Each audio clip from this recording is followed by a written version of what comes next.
आज हम बात करने वाले हैं वर्मी फ्यूगो 2 के बारे में। वर्मी फ्यूगो 2, वर्म 2 के बारे में, जिसमें आर्टिमेशिया केना, एलियम स्टेविम, चेनोपोडियम, एनिथोमेनिटिक्टम, डैक्टस एल्बम, रूटा ग्रेविलस, स्पीगेलिया कोन्थीमिया, टेनोक्टम वल्गीरा, ये प्लांट, इन सभी प्लांट को एक फिक्स्ड रेशियो में मिलाकर वर्म 2 को बनाया गया है। अगर वर्म 2 के यूजेस के बारे में बात करें तो वर्म 2 एंटीथेलमेंटिक प्रॉपर्टीज, एक्सपीटोरेंट प्रॉपर्टीज, और यह कोलिक पेन को एलिमिनेट करता है और डाइजेस्टिव डिसऑर्डर में बहुत अच्छा काम। वर्म 2 एक वाइडर इंपैक्ट डालता है वर्म 1 की अपेक्षा, यानी कि वर्म 1 से बहुत ज्यादा इफेक्टिव मेडिसिन है वर्म। अब जो इसका नेचर है वो माइल्डर है वर्म 1 की अपेक्षा। इसको आप वार्म ड्रिफैक्ट में, जहां पे वर्म 1 को आपने प्रयोग किया और वर्म 1 फेल हो गया और जो डिफैक्ट था वो क्रोनिक बन गया, वहां पर आप वर्म 2 को प्रयोग कर सकते हैं।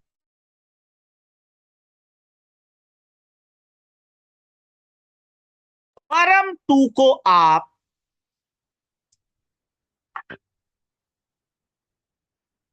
एक्सपीटोरेंट है, stiffness, persistent fever, rheumatic fever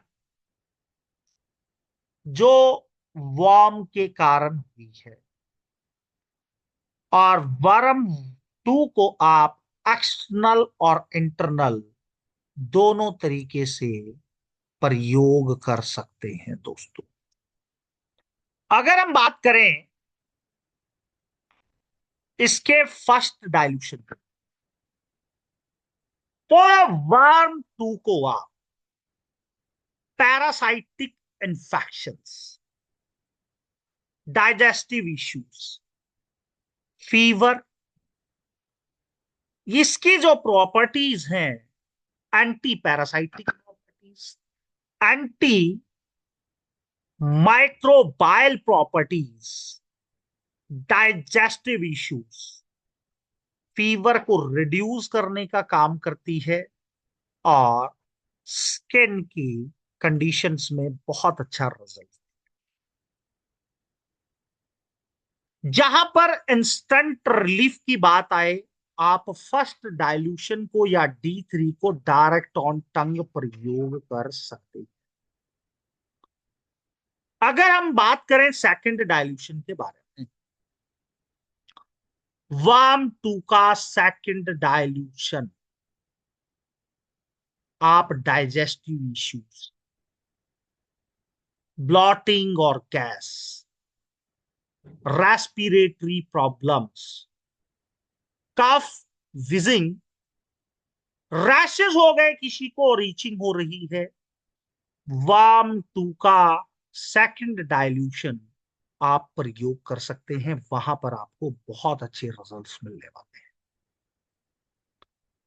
अगर हम बात करें थर्ड डाइल्यूशन, किसी पेशेंट को hook warm, round warm, blotting gas की प्रॉब्लम है, या फिर रेस्पिरेटरी प्रॉब्लम, कफ की प्रॉब्लम हो गई, रैशेस हो गए, ईचिंग हो गई, वहां पर आप इसका थर्ड डाइल्यूशन प्रयोग कर सकते हैं।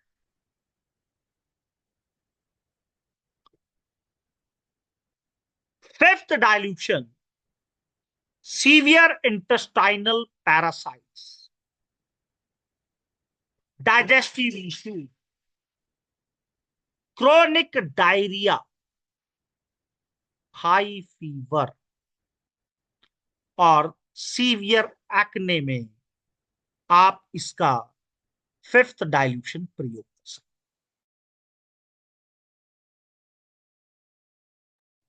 हैं। अगर डोज की बात करी जाए तो आप फिफ्थ डाइल्यूशन की, थर्ड डाइल्यूशन की, सेकंड डाइल्यूशन की 20 ड्रॉप टीडीएस, क्यूडीएस या फिर अकॉर्डिंग टू कंडीशंस आप प्रयोग कर सकते हैं। दोस्तों दोस्तों अगर हम बात करें वर्म टू के बारे में, तो वर्म टू को आप कोलिक पेन में पेशेंट को डायरेक्ट अप्लाई कर सकते हैं।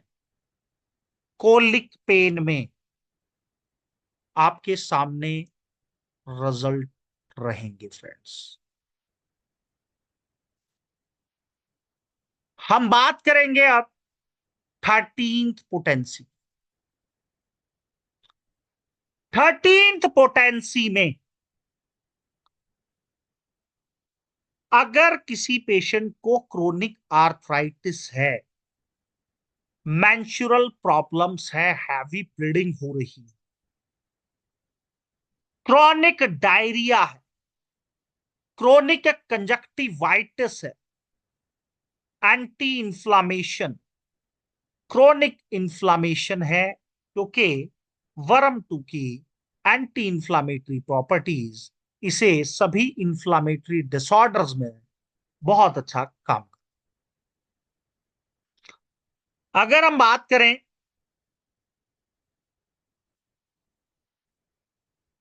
वर्म टू के 100वें डाइल्यूशंस के बारे में,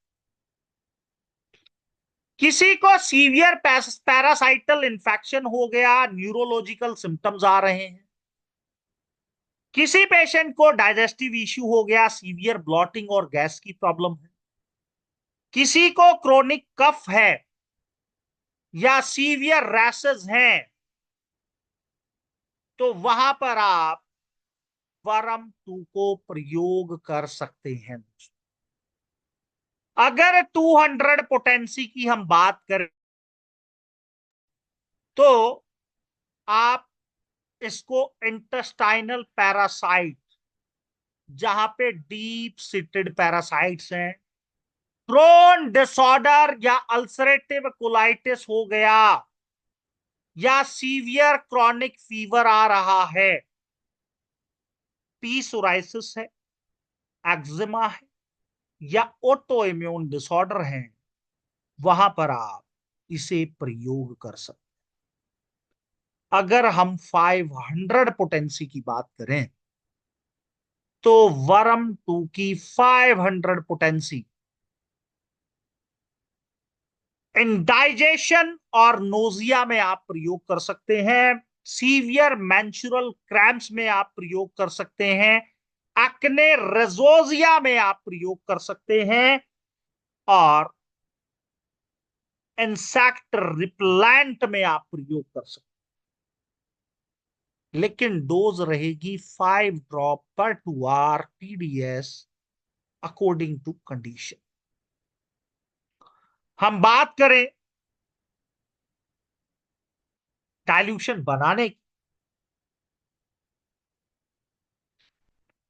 उससे पहले हम बात करेंगे 1000वां डाइल्यूशन, जो deep seated intestinal parasites, chronic digestive issues, Crohn disorder, ulcerative colitis, chronic fever, psoriasis, eczema, वहां पर आप इसे प्रयोग कर सकते हैं। डाइल्यूशन बनाने के लिए आप 1:9 की रेशो का प्रयोग करेंगे। 1 ml medicine, 9 ml distil water और 10 ml आपका D4 बनेगा। 1 ml first dilution plus 9 ml distil water, वो 10 ml आपका सेकंड डाइल्यूशन बनेगा। थर्ड डाइल्यूशन बनाने के लिए 1 ml सेकंड डाइल्यूशन, उसमें 9 ml डिस्टिल वाटर ऐड करेंगे, वो आपका 10 ml थर्ड डाइल्यूशन। तो दोस्तों इस प्रोसेस से आप डाइल्यूशंस की को आगे ले जा सकते। ग्लोब्यूल्स की हम बात करें तो digestive issues, indigestion, nausea, menstrual problems, cramps में, एक्ने, एक्जिमा में आप 5 से 10 ग्लोबुल्स दिन में 2 से 3 बार पेशेंट को दे सकते हैं। वर्म 2 को आप एक्सटर्नल प्रयोग कर सकते हैं इंसेक्ट बाइट में, स्किन कंडीशंस में, वाउंड हीलिंग में, मेंस्ट्रुअल क्रैम्प्स में। इसको आप ऑयल में मिलाकर, पानी में मिलाकर, ऑइंटमेंट में मिलाकर या क्रीम में मिलाकर प्रयोग किया जा सकता है। दोस्तों वर्म 2 एक बहुत ही मिरेकल रेमेडीज जो आपके डाइजेस्टिव इश्यूज में, पैरासाइटल इंफेक्शंस में, क्रॉनिक कंडीशंस में, स्किन की कंडीशंस में बहुत अच्छे रिजल्ट्स देती है। तो दोस्तों आज का सेशन हमारा वर्म 2 को लेके था। दोबारा मिलते हैं नेक्स्ट सेशन में। जय मैटी, जय भारत, जय लक्ष्मी।